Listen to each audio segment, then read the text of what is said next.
seorang dokter paling mengerti tentang penyakit, mengatakan bahwa COVID itu tidak ada. Mati-matian dia mengatakan tidak ada itu COVID. Sampai akhirnya dia mengoperasi seorang pasien dan pasien itu batuk-batuk. Setelah pasien dioperasi, diperiksa, dinyatakan pasien itu positif. 2-3 hari sesudah itu, dokter itu pun terkena COVID. Berjumpa dengan saya. Setelah itu dia tersenyum mengatakan, ternyata COVID itu ada, Pak Ustadz. Di salah satu kota di Riau, seorang jamaah pergi periksa, dinyatakan oleh dokter bahwa dia kena COVID. Dia tak percaya, dia pergi ke Pekanbaru. Sampai di Pekanbaru dia periksa lagi. Dokter di Pekanbaru mengatakan dia negatif, tidak kena COVID. Selama ini yang dia pahami ikhtilaf itu hanya di masjid saja. Ustadz ini mengatakan bid'ah, Ustadz ini mengatakan sunnah. Ternyata masalah COVID pun dokter ikhtilaf juga. Di kabupaten dia mengatakan positif, dokter Pekanbaru mengatakan negatif. Dibawanya kertas dari Pekanbaru yang mengatakan negatif, dijumpainya dokter itu, ditumbuknya, ditinjunya dokter itu. Ternyata ada juga dokter yang bermain-main supaya bertambah anggaran. Berapa banyak pasien dinyatakan COVID, setelah dibawa ke rumah diperiksa, ternyata negatif. Apa kesimpulan dari 3 cerita yang singkat ini? Bahwa COVID itu ada, tapi yang bermain-main dengan COVID karena ada kepentingan juga banyak. Maka kita mesti cerdas menyikapi ini, karena anggaran tentang masalah COVID ini besar. Celaka, laknat Allah terbesar bagi mereka yang berani mempermainkan umat. Sudah jatuh, ditimpa tangga, atap rumah pun tanggal, susah mereka karena sakit, keluarganya meninggal dunia.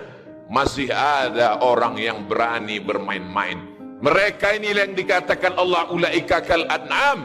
Mereka macam binatang. Sejahat-jahatnya kambing memakan pagar tanaman pucuk ubi. Maka hari raya Idul Adha masih bermanfaat dia, masih bisa dipotong.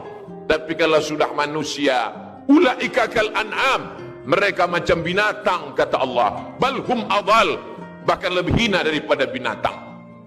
Jamaah yang sudah mulai muak dan bosan memakai masker ini bertanya, kapanlah kita agaknya berhenti pakai masker, bertutup-tutup mulut sampai sesak napas ini, Pak Ustadz? Ustadz tak dapat menjawab. Dokter menjawab, insya Allah selesai vaksinasi nanti, maka kita sudah sehat semua, bisa pergi umroh lagi, bisa pergi sholat jamaah bertablik akbar mendengarkan pengajian ustadz, bisa bersilaturahim kongko-kongko, duduk-duduk minum kopi macam dulu. Yang penting mau disuntik, insya Allah selesai. Tiba-tiba keluar headline, judul berita besar, sudah 2 kali vaksin tetap positif COVID. 15 Maret 2021, jpnn.com. Apa maknanya? Ternyata disuntik dia pagi, petang dia kena. Apa sebabnya?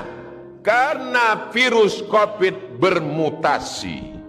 Dia berkembang biak, dia terus berkembang, dia tidak berhenti. Orang yang sudah vaksin, kata Pak Dokter, hanya menambah kekebalan tubuh, tapi untuk menangkis sama sekali tak ada yang menjamin. Berapa banyak dokter, kepala daerah sudah vaksin, kena juga.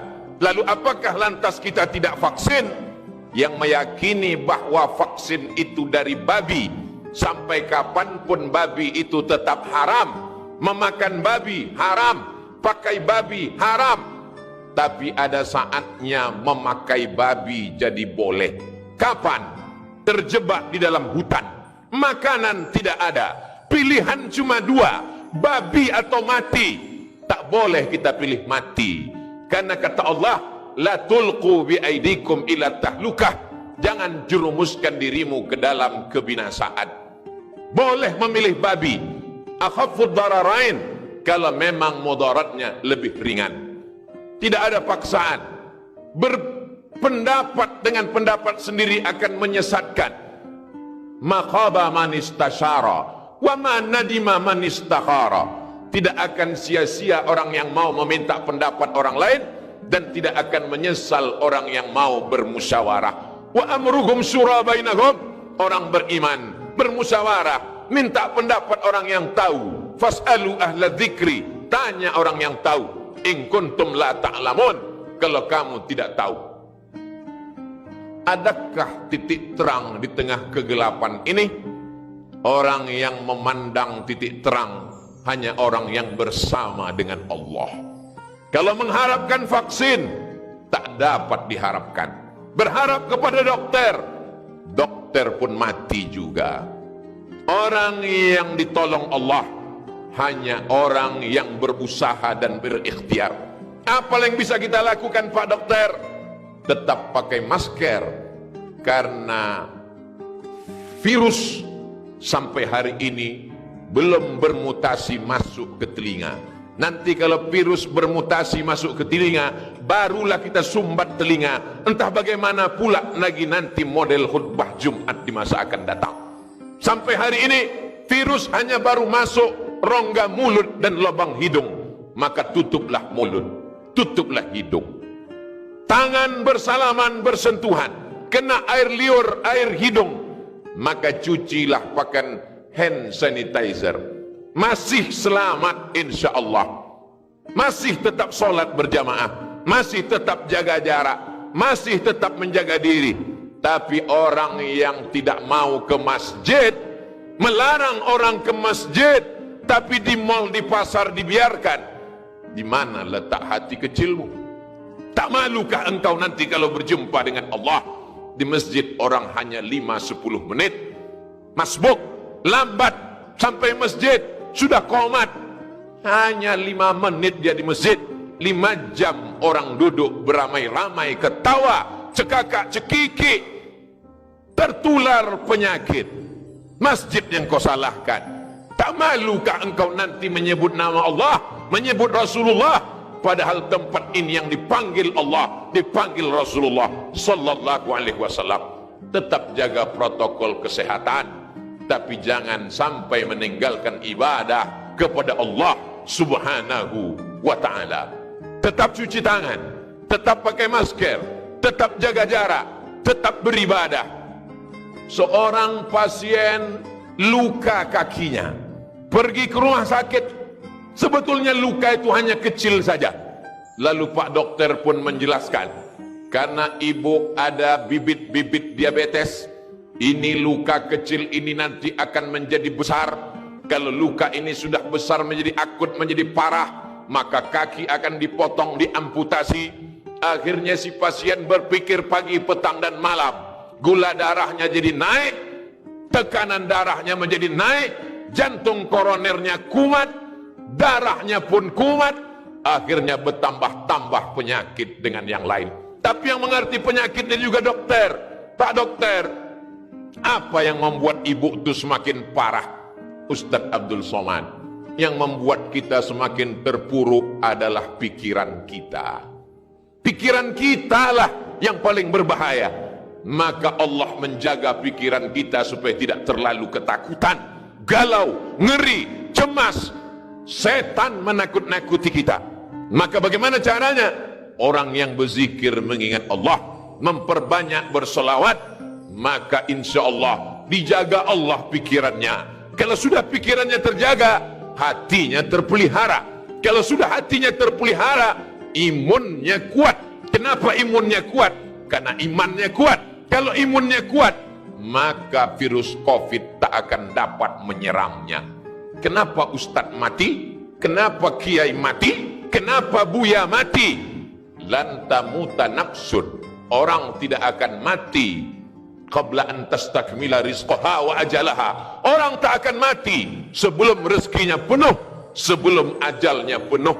Andai orang yang kena COVID itu tidak kena COVID dan dia duduk pagi minum teh, batuk dia, maka dia tetap akan mati juga. Kuatkan akidah.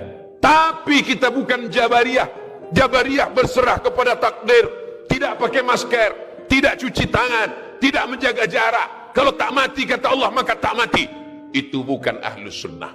Ahlus Sunnah tetap berikhtiar, cuci tangan, pakai masker, jaga jarak, tetap berinteraksi. Kena juga, berarti kita mesti mengamalkan rukun iman yang keenam, an tu'mina billah, beriman kepada Allah, bil qadari khairihi wa syarrihi, dengan takdir baik dan takdir buruk. Banyak orang beranggapan karena sudah tua mati, beruban mati, sudah tua mati, lalu dia mengambil kesimpulan kalau tua mati. Kesimpulannya salah. Dari mana salah? Karena salah berpikir, salah bicara, salah beramal, salah bertindak. Mati tak menunggu tua, mati tak menunggu sakit.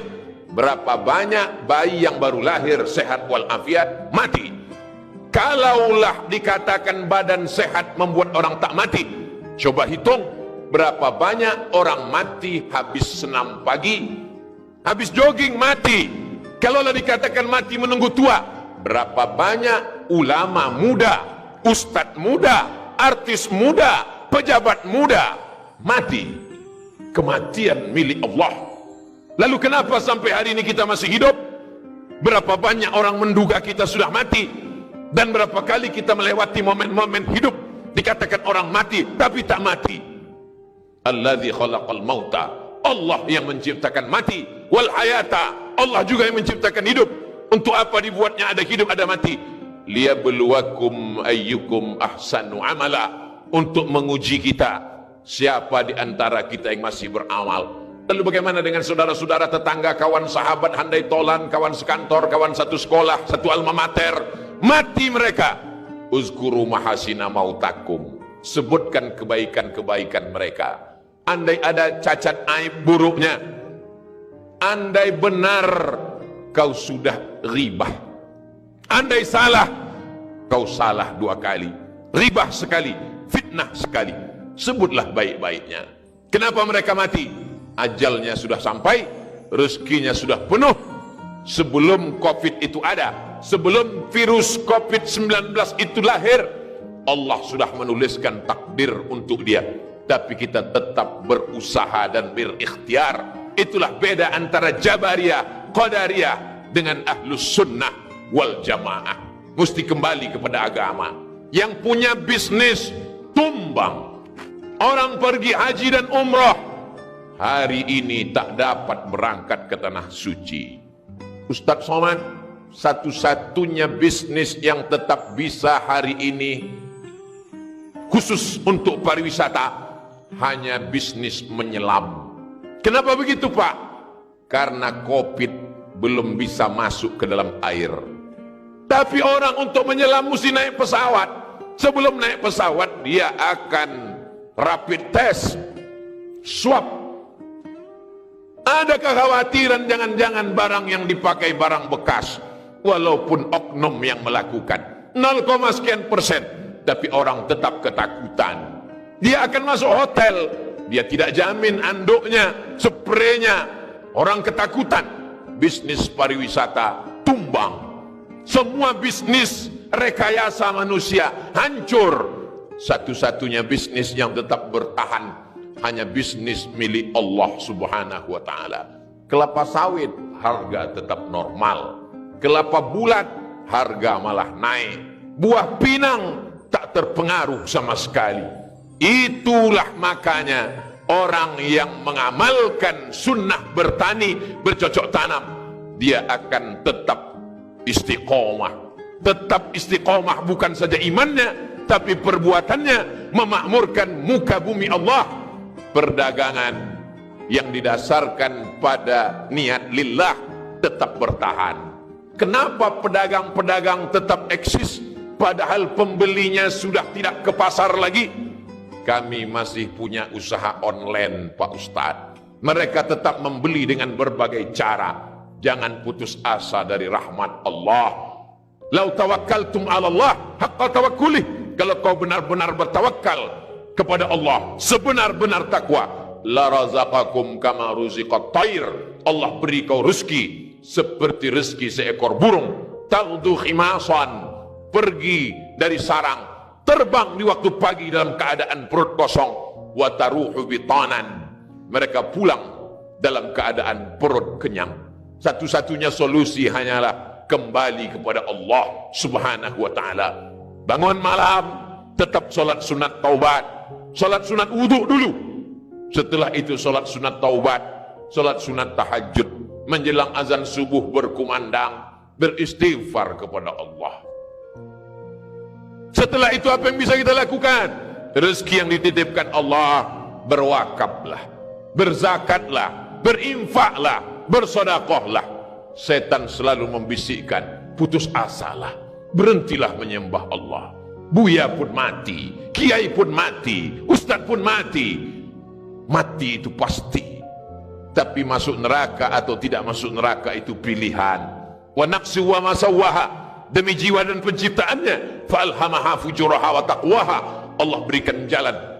Qad aflaha man zakkaha, beruntung orang yang mensucikan hatinya dengan zikir, perbanyak istighfar, perbanyak salawat, perbanyak tasbih, perbanyak tahmid. Kuat iman, kuat keyakinan, imun akan kuat, badan pun akan sehat. Berpikir positif, berniat baik, berbuat baik. Kalau kau panjangkan umurku ya Allah, kalau lewat aku dari wabah COVID ini, jangan mati sebelum bangun masjid, jangan mati sebelum menyantuni anak yatim, jangan mati sebelum menyekolahkan fakir miskin, jangan mati sebelum berwakaf, berinfak dan bersedekah. Semua akan mati, semua akan menghadap Allah Subhanahu wa ta'ala. Menjadi pilihan bagi kita, apakah mati husnul khatimah atau su'ul khatimah. Isma syi'ta fa innaka mayyit, hidup sesuka hatimu, karena kau akan menjadi mayat dan akan diminta tanggung jawab di hadapan Allah Subhanahu wa ta'ala. Barakallahu li wa lakum fil Qur'anil azim wa nafa'ani wa iyyakum bima fihi minal ayati wa dzikril hakim wa taqabbala minni wa minkum tilawatahu innahu huwal ghafurur rahim.